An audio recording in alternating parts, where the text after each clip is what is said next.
है। अस्सलामुअलैकुम। हमारी मौजूदगी जो है इस वक्त जो है कि जोकीहाट विधानसभा के भगवानपुर पंचायत तुर्कैली गांव में है और हमारे गांव के ही हैं एक शख्स हैं जिनसे आज हम रूबरू करेंगे, जिनसे बातचीत हमारी होगी। वो हैं राजेश जी, वीआईपी पार्टी के अररिया ज़िला के अध्यक्ष हैं। हम उनसे ही रूबरू करेंगे, इसलिए करेंगे कि ये बेचारे जो हैं कि राजेश जी जो हैं ये अररिया रहते हैं, गांव में बहुत कम ही रहते हैं। तो आज नया साल भी था, 2026 था, तो इन सिलसिले में हमारी मुलाकात इनसे हुई। तो मैंने कहा सर आप एक वाइट मुझे दीजिए और जो है कि हम रूबरू करेंगे। और समाज सेवी भी हैं। राजेश जी, हमारे बिहार आप तक न्यूज़ चैनल में आपका स्वागत है कि आपने मुझे वक्त दिया काफ़ी दिनों के बाद।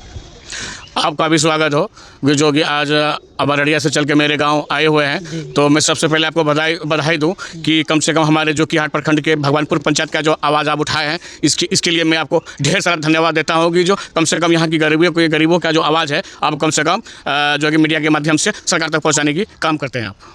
देखिए, ये थे हमारे राजेश जी, राजेश बहारदार जी, और इनसे जो है कि लोग इनको जानते भी हैं। और मैं अपने चैनल के माध्यम से, बिहार आप तक न्यूज़ चैनल के माध्यम से मैं इनसे रूबरू इसलिए करा रहा हूँ कि मेरा मेन मकसद वीडियो लेने का कोई चर्चा करना नहीं, इनसे रूबरू करने का मुद्दा ये था कि हमारे तुर्कैली गाँव के ही हैं, जोकीहाट विधानसभा इनका भी घर है और भगवानपुर पंचायत के हैं। और इनसे पहले जो है कि ये कभी कभार गांव में रहते थे, लेकिन आजकल जो है कि ये बहुत कम ही इस गांव में रहते हैं और समाज सेवी भी हैं। और जितने यहाँ पर हमारे भाई मुसलमान भाई हैं, नॉन मुस्लिम भाई हैं, और हमारे नॉन मुस्लिम भाई भी इस गांव में लमसम काफ़ी हैं और सब एक में उनका एक ये चेहरा है और लोग इनकी बातों को मान के चलते हैं।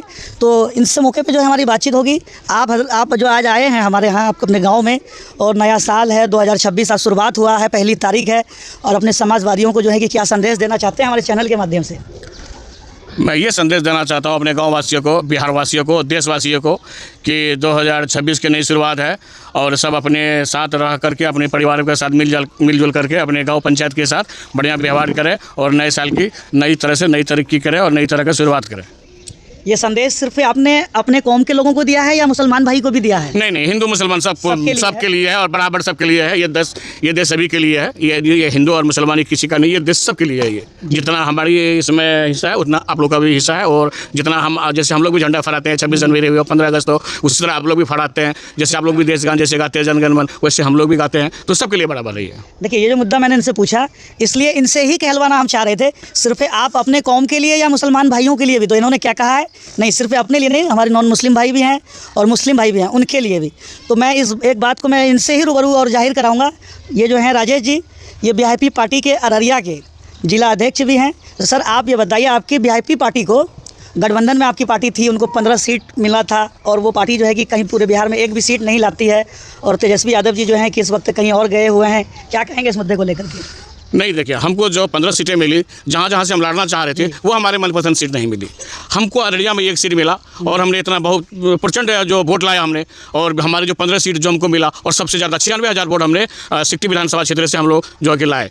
अच्छा, अररिया में एक ही सीट आपको? एक ही सीट हम लोग को मिला यहाँ पे। तो आपका कहने का मुद्दा यह है कि कहीं ना कहीं जो हमें 15 सीट जो मिला है, तो आपकी मांग तो ज़्यादा थी ना सीट को लेकर? नहीं, हमारे मांग तो 60 थी। 60 सीट कहीं ना कहीं हम लोगों को बरगला के रखा गया। 40 से 40 पे लाया, 60 से 40 पे लाया गया, 40 से 30 पे लाया गया। हम लोग को जो है ना एक तरह का बलि का बकरा बना के रखा गया। अल्लाह लोग को कहीं का नहीं छोड़ा। देखिए, ये राजेश जी हैं, जिला अध्यक्ष हैं वीआईपी पार्टी के। इनकी जो है कमी जो हम दिखा रहे हैं, पार्टी की कमी को दिखा रहे हैं, जिसमें उनकी गठबंधन है। कहीं ना कहीं बहुत अफसोस की बात है। इनका ये कहना था कि हमें 60 सीट चाहिए था, हमें 40 पे लाया गया, गलबलाया गया और हमें 15 सीट दिया गया। उस 15 में भी मुझे वैसे जगह से मिला कि जहाँ से मैं लड़ना नहीं चाहता था। ये कहना चाहता जी, जहाँ से हमने सीट मांगा वहाँ से एक भी सीट नहीं मिला, और वो सीट हमको मिलता तो 15 का 15 फाइनल था मेरा। जैसे 60 हमने एक सीट खींच के लाया, यहाँ हमारा 100% जीत थी, लेकिन यहाँ पर और हम लोगों की थोड़ी सी कहीं ना कहीं चूक हो गई है, जो कुछ वोट से हम लोग हारे। और इतना वोट से कोई हार नहीं कहा जा सकता है। और इतना वोट में और कई प्रखंड में दुगना विधायक जो बना है, जैसे हम लोग अभी 96,000 वोट यहाँ से लाए, 96,000 में और कई देखिए प्रखंड में 2 विधायक है, कहीं 45 में विधायक है, कहीं 46 में विधायक है, कहीं 35,000 में विधायक है। तो हम लोग का अररिया में, हम लोग खास के अररिया जिला के सिकटी विधानसभा से 96,700 कुछ वोट लाए और कुछ ही वोटों से हम लोग वहाँ से जो है हार गए हम लोग। तो आपका कहना मेन मुद्दा ये था कि जिस पार्टी के साथ आपने गठबंधन किया है उस पार्टी ने आपको गलबलाया, कहा, भरोसा दिया, उम्मीद दिलाया, लेकिन आपके साथ वो बर्ताव नहीं किया जो आपके साथ होना चाहिए था। नहीं, वो एकदम नहीं किया। अगर वो करता, जैसे 60 सीट हम लोग का हर जिला में 2 से 3 सीट की तैयारी थी, और जहाँ मांगी थी हम लोग को वो सीट नहीं दिया गया, और लास्ट में 40 पे ला करके जो है और क्लियर कर दिया। और तो हम लोग फिर 40 पे तैयारी करने लगे। तो इसमें भी जहाँ हम लोग तैयारी किए वो सीट हम लोग को नहीं मिला। तो आप ये बताइए राजेश जी, आपसे मेरा बहुत यूनिक सवाल रहा। आप लोग जो आरजेडी से जो गठबंधन करते हैं, तो ऐसी पार्टी से क्या उम्मीद लगता है आप लोगों को जो है कि ये बिहार में सरकार बना पाएगी, या आप लोगों को दिलासा दे पाएंगे, या कामयाबी मिल जाएगा? क्योंकि आप लोग तो उन पे जो गए तो आपने उम्मीद किया, भरोसा दिया होगा कि हमको इतना सीट मिलेगा और जो हम चाहेंगे वैसा होगा, लेकिन आपके चाहने पे नहीं, उन्होंने अपने चाहने पे काम किया है।